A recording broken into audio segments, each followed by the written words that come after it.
Welcome to this podcast, Darren Margolius from Beast Philanthropy. Probably, I'm pretty sure it's the only philanthropic project in the world with 10 million subscribers on YouTube, which is a really cool thing. So Darren, your charity project is very different from anything else that we have interviewed here. Could you tell us a little bit about what you are doing and what makes you stand out in so many ways? Beast Philanthropy, when we first started it, the idea behind Beast Philanthropy was simply to open up a charity that would have a channel, and we would document the projects that we did, and then we would take any of the revenue that we earned on the channel to fund the charitable activity that we were doing.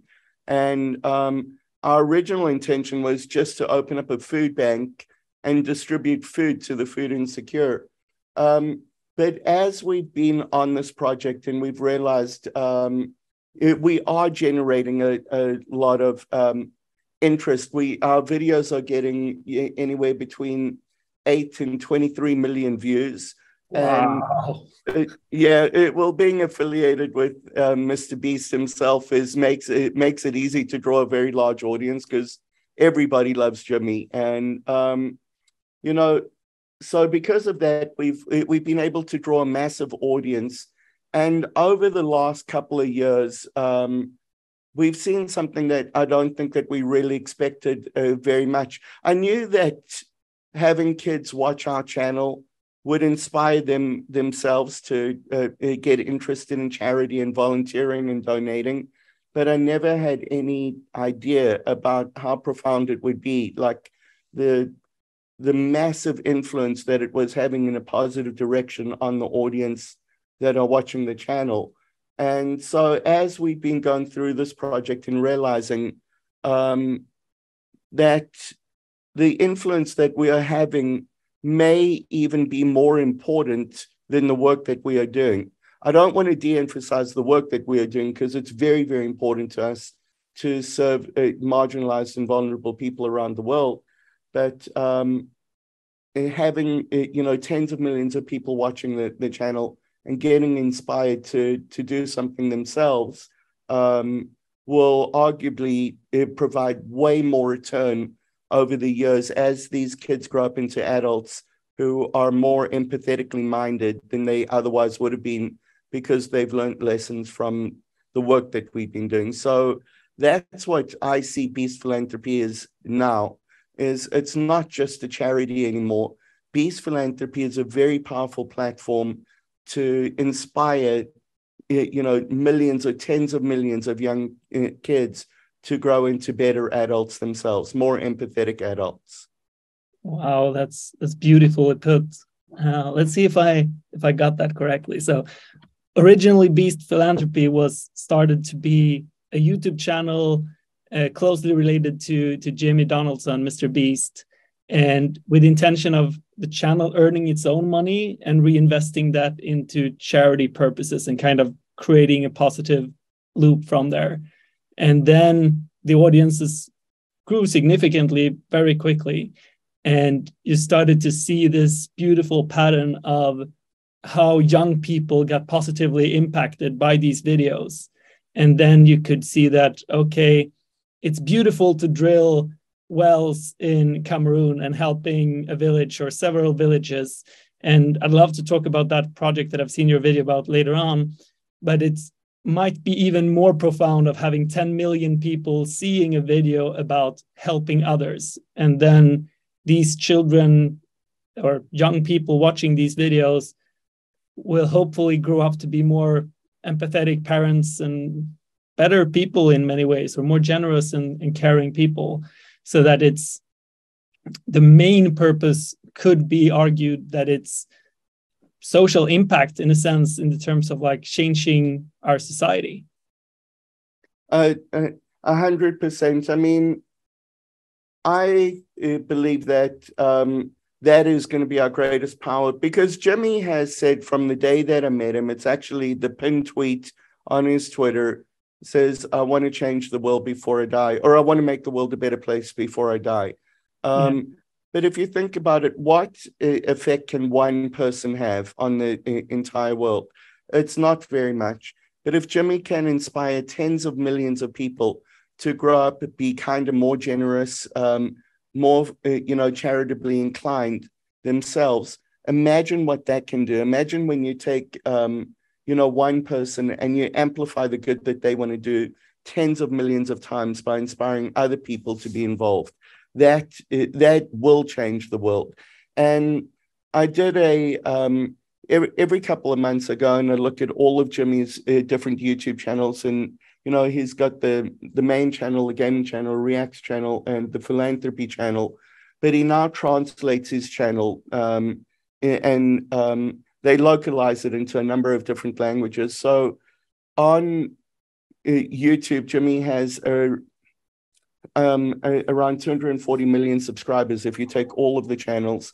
And then if you add TikTok, Instagram, and Twitter on top of that, Jimmy now has reached to 330 million people around the world that are following what he does, that they love him, they love what he stands for, and they pay a lot of attention. They want to emulate him, and they get to see how enjoyable and rewarding kindness and helping another person is. There's a saying that I have a big poster printed up in my warehouse that says, I've been searching for ways to heal myself, and I found that kindness is the best way.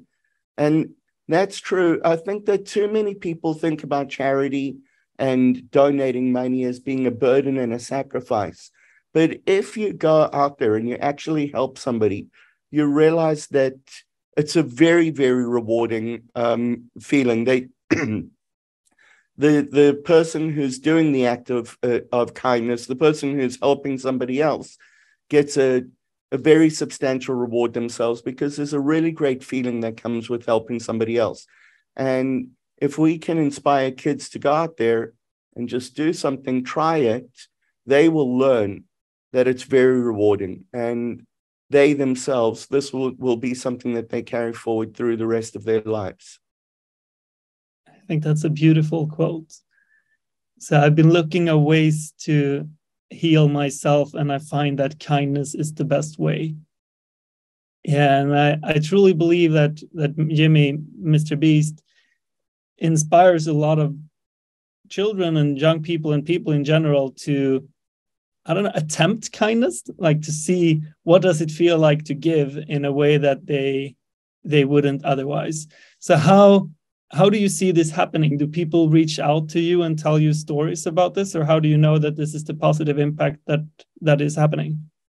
We get emails from parents, or a lot of my friends that have got kids will come and tell me stories about people that they know. One of my good friends called me recently, and he has a business associate, and his business associate was sitting there one day, they're just talking, and he was telling him about his 12-year-old daughter, and she has recently been showing all of these positive behavior changes, asking to be taken to volunteer opportunities, and asking for money to be donated to various charities. And both of the parents were delighted that this was happening, but they didn't know what the inspiration for it had been.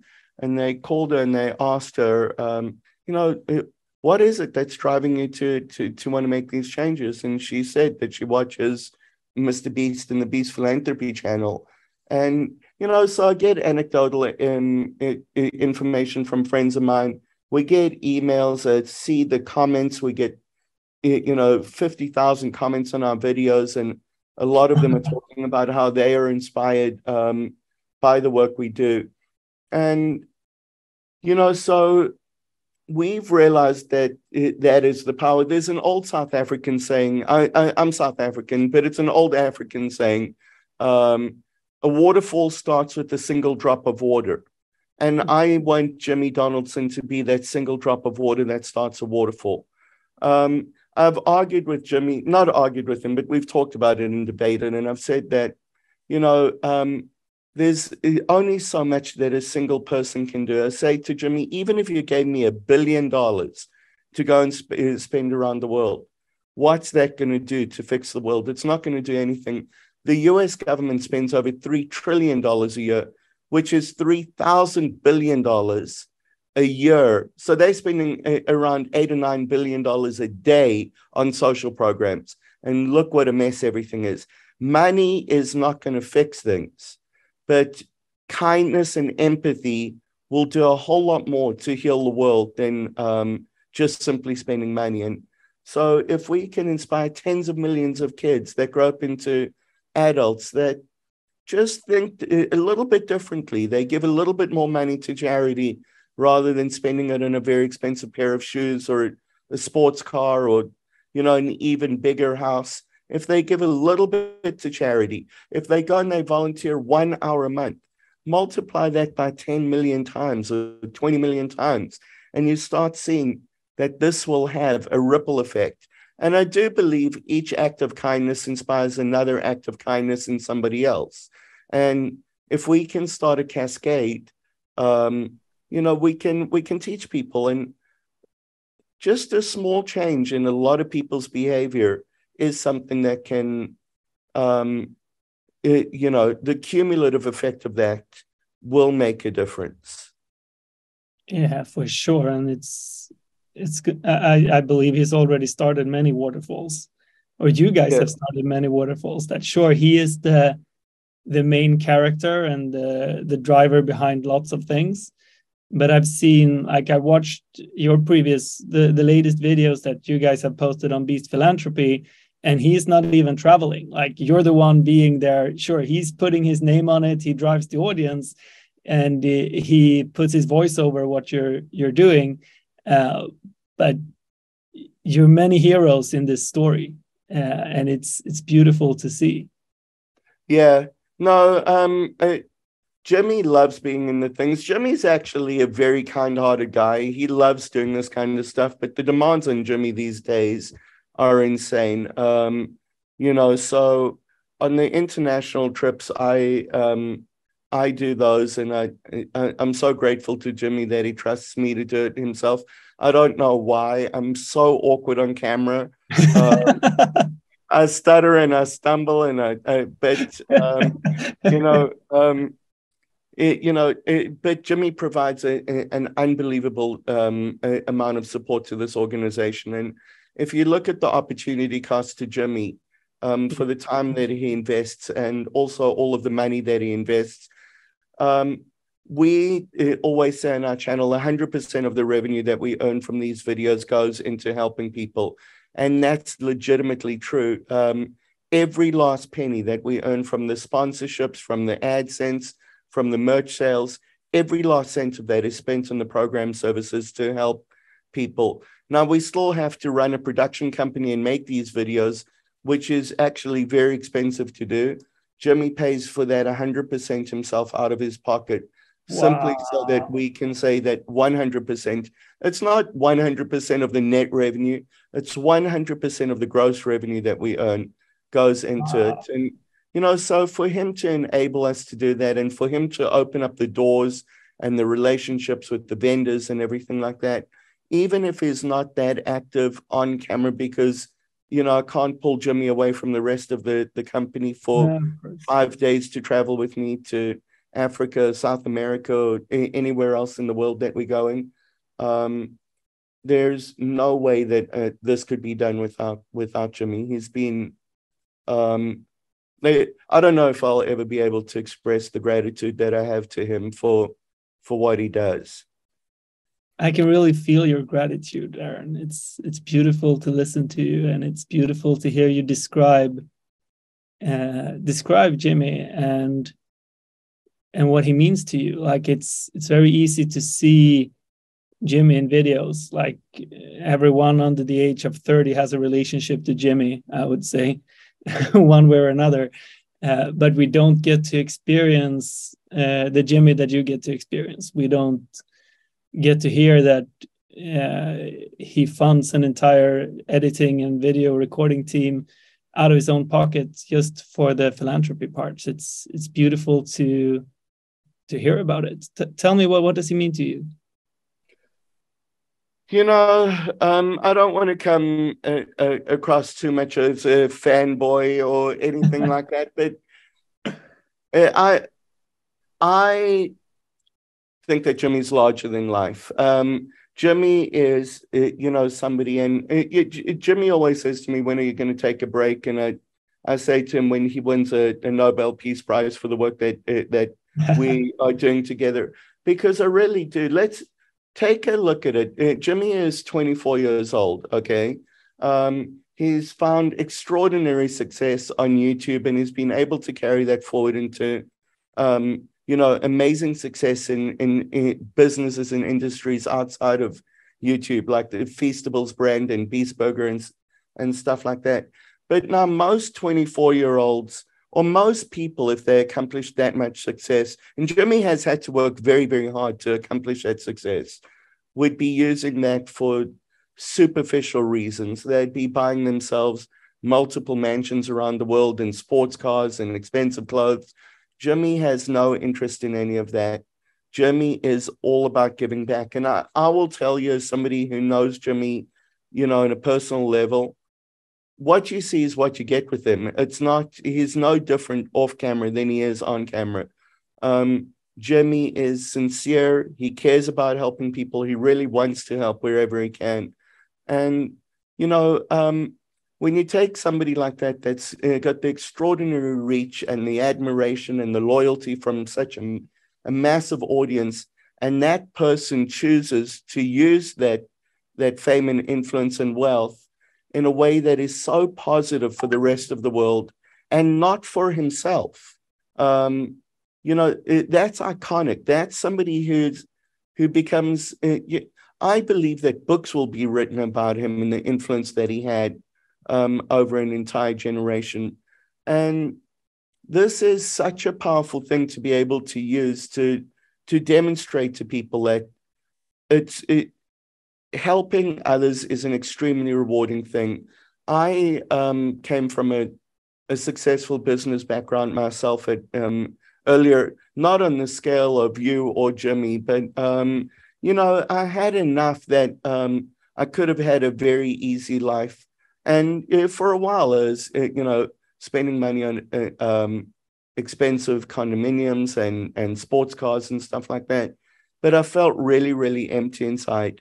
But I learned that giving is far more rewarding. It gives you a fulfillment, and it gives you a feeling that is far more rewarding than going and buying another car or buying an expensive pair of shoes or clothes or going on another vacation. There's a fulfillment and a really good feeling that you get back. And Jimmy is teaching this to a globally massive audience. And think about how important that is. Think about like the example that he's setting, and think about like how he has the power to redefine the way that an entire generation of people think about kindness and empathy. And so I told Jimmy the other day, I'm his biggest fan, and everybody says to Jimmy, I'm your biggest fan, but I genuinely am, not for any reason other than I think that, for a young person to dedicate so much of themselves to helping other people, to teaching important lessons, I have a huge amount of admiration for him. I want to work for him until the day that I die. The rest of my life, I want to serve him and help him spread this cause. That's so beautiful to just hear you describe this, Darren. Like I feel that it's coming from such a pure place within you. Like this is just how you're feeling, and you're overwhelmed with admiration and awe. And I'm very happy to see that, because it's easy seeing something from the outside and thinking this is too good to be true. And it's beautiful to see someone on the inside who says, no, it's not too good to be true. It's just this amazing how it is. So it's beautiful. I'd like to continue and hear a little bit more about the videos that you guys are doing and the projects that you've been having in Africa. I saw your video from Cameroon. Can you tell me about that trip and what you were doing down there and what happened? Yeah, so a lot of the videos that we're first doing the first year that we're doing Beast Philanthropy were being done in our local communities over here.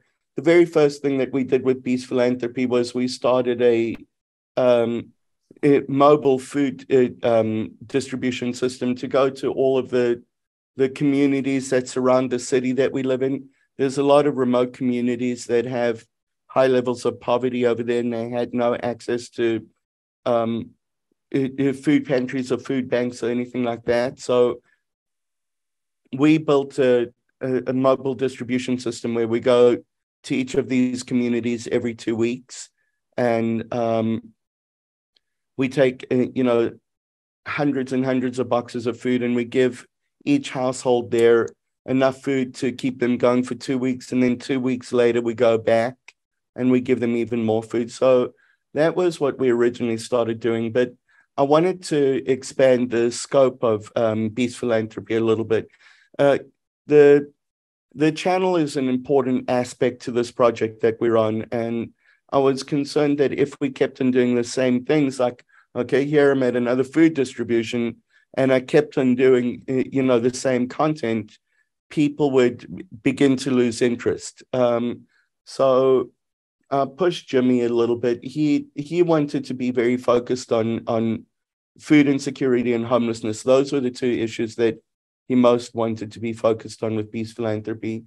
But I pushed him a little bit to consider expanding our scope so that we could do more variety of projects on the channel, and we could keep the content fresh and engaging, so that we could continue to utilize the channel to spread the message. And so the first thing I did was I went to Cameroon.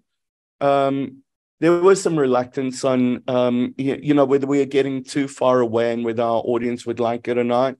But we went there and we built 2 wells over there in 2 different villages. And when I got there and you actually get to go and visit some of these places, it takes away the sort of academic, like, oh yeah, I know that people don't have water. But when you go to a village where people don't have water and you actually spend a few days with these people and you realize how blazingly hard it is, and they literally do not have water to drink. Like, I go to the schools over there and talk to the school nurses, and she'd tell me, yeah, these kids, some days there's no water. If it hasn't rained in a couple of weeks, their shallow wells dry up and they don't get water from the wells. And, they'll come to her and they'll beg for a cup of water.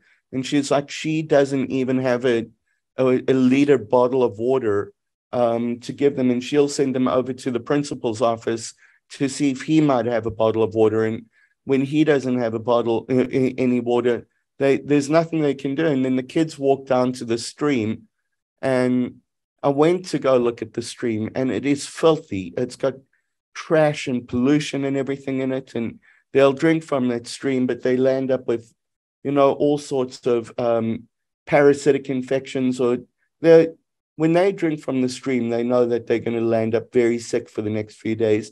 But they do that. If you haven't had a sip of water in 2 days, you go and you drink from the dirty stream, knowing that you're going to land up with typhoid or, many of the other ailments that come from it. And so going there and getting a tangible connection to what it actually means to suffer, it's life-changing. And these kids are so sweet. They're amazing. They're happy and they're so welcoming and everything. And, to see what it's like for them standing out there in the Cameroon is very, very hot. And, to be able to go a couple of days without having water is ridiculous.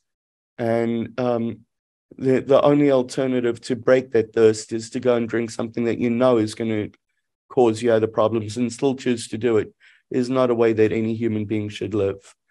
So we went down there. I had no idea what we were getting into. I wanted to go down there on the days that the wells were being drilled, and I was hoping to get there when they hit the water, because the wells that we did are very, very deep wells, so that they don't dry up. If there isn't rain, because they have a dry season that lasts months.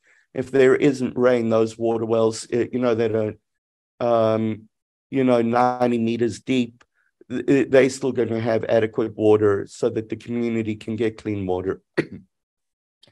So we did 2 wells, and each of those wells are expected to yield over, at a minimum, 10,000 liters of clean water a day.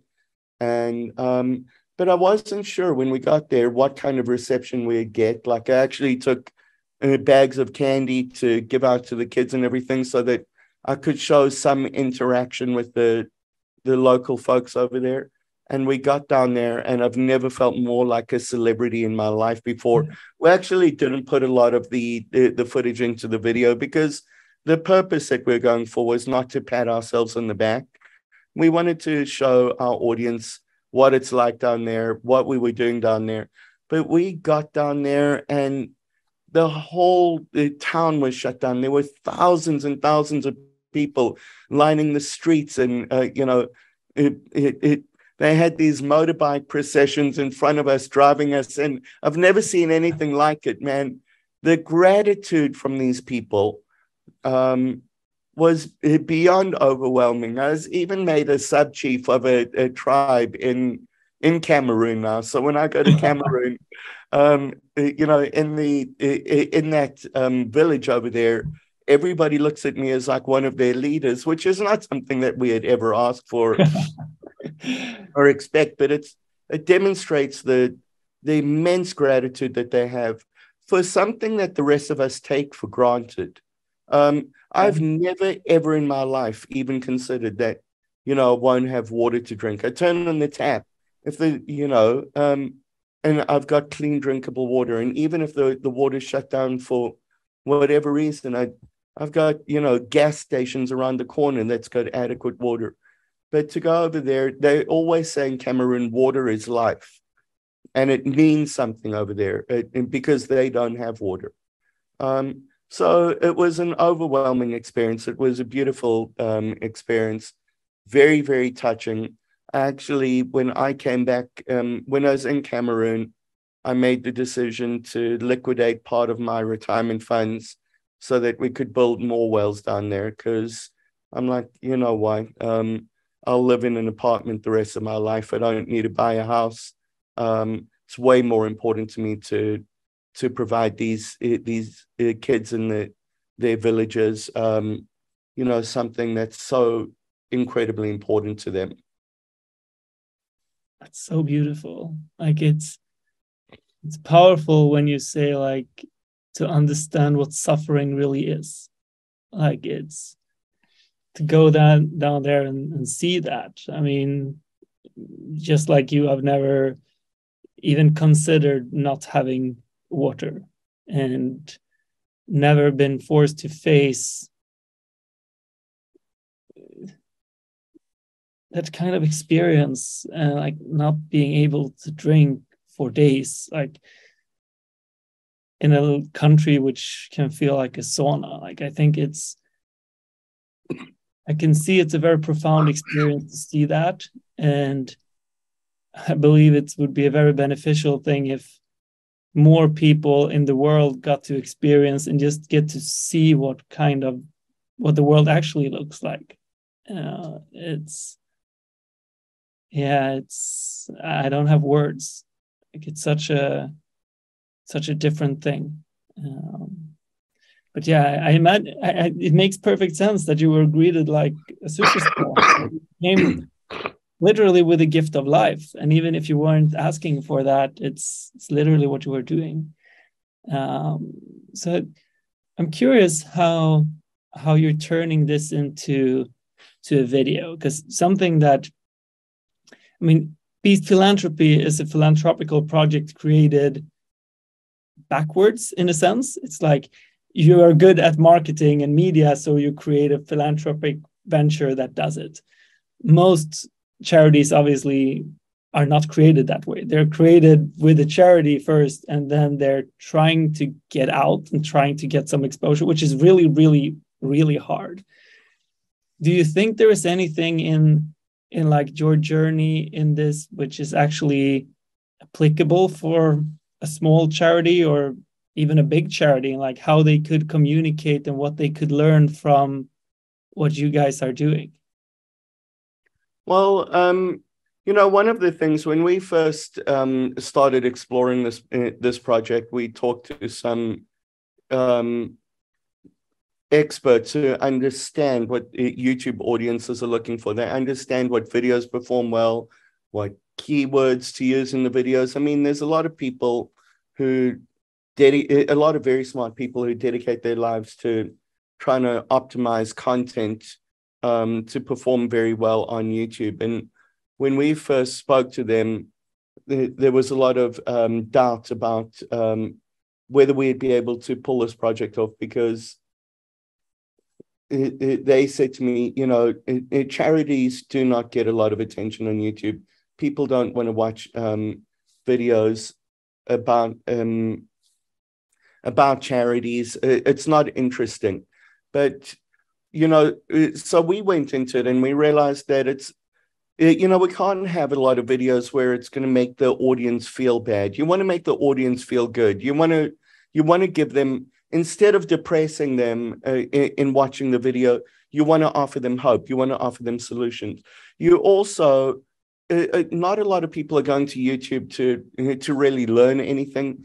They're going to YouTube to be entertained. So you've got to find a way to make the video entertaining. You've got to give the person a reason to watch the video. And, that's something that we've figured out. And thankfully, I've got access to somebody as smart as Jimmy and knows YouTube as well as he does. But, if you look at our videos, we try to entertain people, and the message is sort of, it conveyed through the video without us sitting there and harping on the message and talking about it and showing crying children with flies flying around them or dying animals or anything that are going to depress people. We have lighthearted, fun, exciting videos that, high pace and everything. It's very important to entertain the audience in a way that they want to watch the video, and we communicate the message throughout the video. And that's something that I think that some other charities should try, is give a person a video that is going to entertain them and they'll watch it.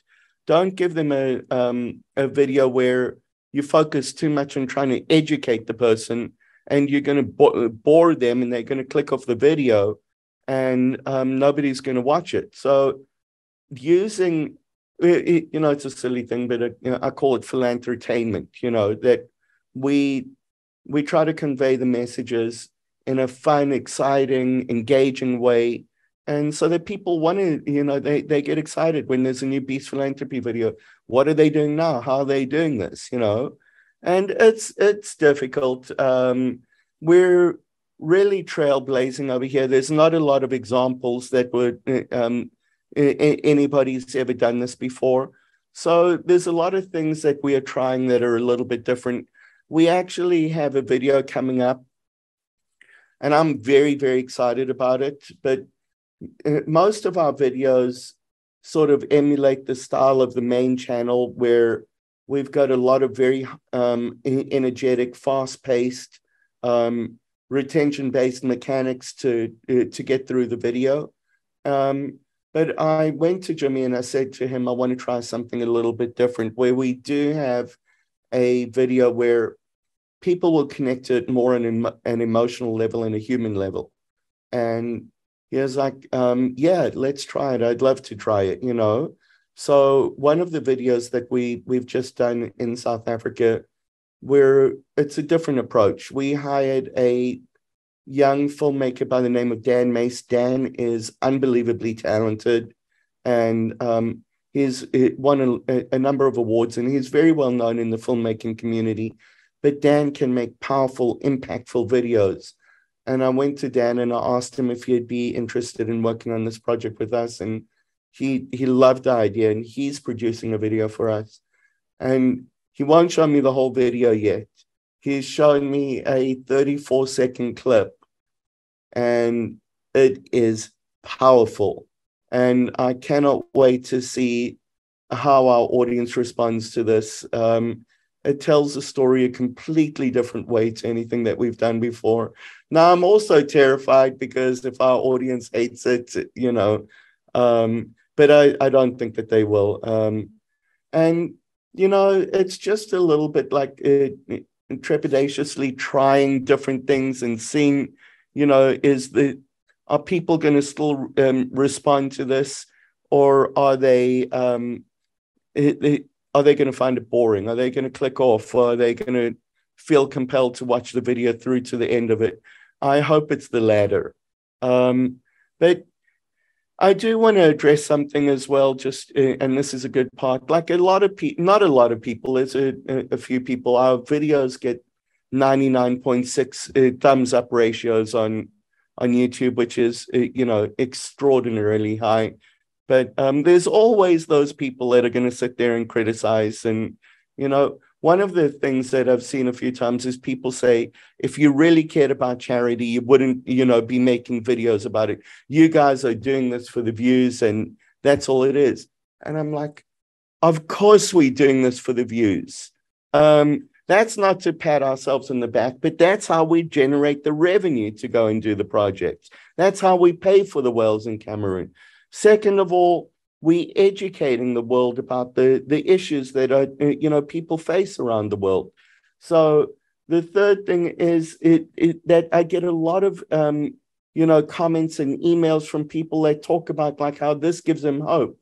Like got a really great one just a week ago from a guy who said that he was food insecure, and while he's nowhere near, you know, any of the distributions that we do, just watching the channel and knowing that there's people out there that are working so hard to provide them some relief makes him feel so much better about the world. And fourth, inspiring this a generation is the most powerful thing that we could ever do. So yes, we do it for the views.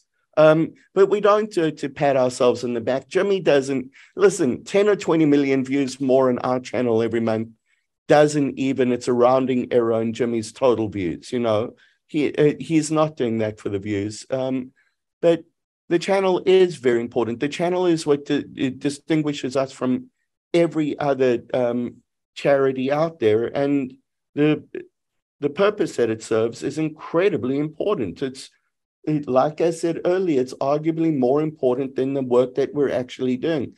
I mean, to the 12,000 people that we provided water to in Cameroon, that's life-changing for them. But that's only 12,000 people. There's 8 billion people on the planet. You know, we've made a very big difference in a very small portion of the population's lives. But the channel, inspiring tens of millions of kids, is going to make a difference throughout across the planet for decades to come. And yes, so the channel is the most important thing that we do now, is the way that we use it. I think that's beautifully said. I'll summarize a little bit of what you just said, and I think that's a good way to wrap this up. That a very important part about doing videos like this, if you are a charity, is to keeping in mind that people want to be entertained. Like, there's a lot of people who wants to be entertained. There are people who want to learn, and people want to see deep emotional stuff as well, but the vast majority want to be entertained. So for any charity looking to create video content about what they're doing, have to keep that in mind if they want to make it reach a significant audience. And I'm very curious to see how you will, this new, more emotional touch of a video with what a filmmaker can turn into this. I'm curious to see what that video is going to be like. I'm really looking forward to it. And I fully get what you're saying, that you are doing it for the views, and that's the beauty. Like, that's what makes you stand out. And unfortunately, some people don't see that. Some people think it is to pat yourself on the back, and it really isn't. Like, it's because the views are the purpose. Like, the views is the the most significant and important part, and the views is what can change a generation. Like what you say, a well is a well, and that's a so amazing and so beautiful thing. But a well cannot impact 1 billion people. But this channel and Jimmy and you guys together, you can do that. And that's really how you can change the world. I think it's so beautiful to keep that in mind. And it's beautiful to be able to say to people, you're just doing this for the views, and say, yes, but do you understand why we're doing it for the views? I think that's the really good point. So for anyone watching and listening to this, Darren, what can they do to support you guys? I mean, the most important thing to me is to grow the channel so that we can spread the message further, and also it helps us earn revenue. And like I said, every last penny of it goes back into it. And just so that you guys know that where we're coming from, this charity, I don't just want this charity to be an example to our audience and everything. I want it to be an example to other charities. And it was very important to Jimmy and when we first started that, you know, we want this charity to be recognized as the most transparent, open, ethical, efficient charity that we can possibly run. All of our spending is independently audited, and audit reports are going to be put on our website. We've just finished the audits for 2020 and 2021. We're going to do keep this going, but if people will watch the channel and tell their friends to watch the channel so that we can grow the channel, that's going to be immensely supportive for us. Another way, and Jimmy doesn't like I had to, twist his arm. He didn't even want to take donations when we first started the charity. He wanted it to be something that earned revenue on its own. And eventually we're getting so many emails from people asking how they could donate to us. I went to Jimmy and I said, people are begging to give us money. Let's give them away. But it's like, as long as we don't push people to make donations, we'll accept the donations if they insist on it. So on the beastphilanthropy.org website, they can make donations. If they wanted to go to shopbeastphilanthropy.com and order merch, all of the revenue that we earn off of the merch sales, 100% of that goes back into the projects that we do. Those are the things. And also, most importantly of all, go and follow the lesson that we are trying to impart over here. If you, somebody who's watching this and wants to know, how can I help?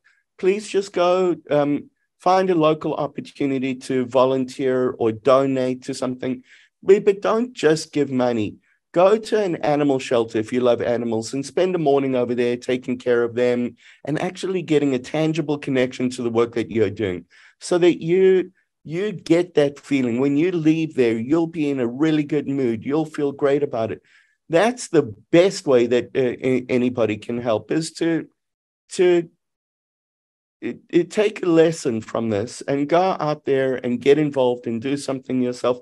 Try it one time. Take your kids, if you've got kids, to a soup kitchen and help, feed some people. Go to a homeless shelter and see if you can help. It's a million different ways to help. Go do it. And I promise you're going to find out that you love it yourself. It makes you feel better. I tell people all the time, like, if you want to buy a coat that you're going to love and you're going to remember for the rest of your life, buy it for somebody who's freezing outside and doesn't have a coat.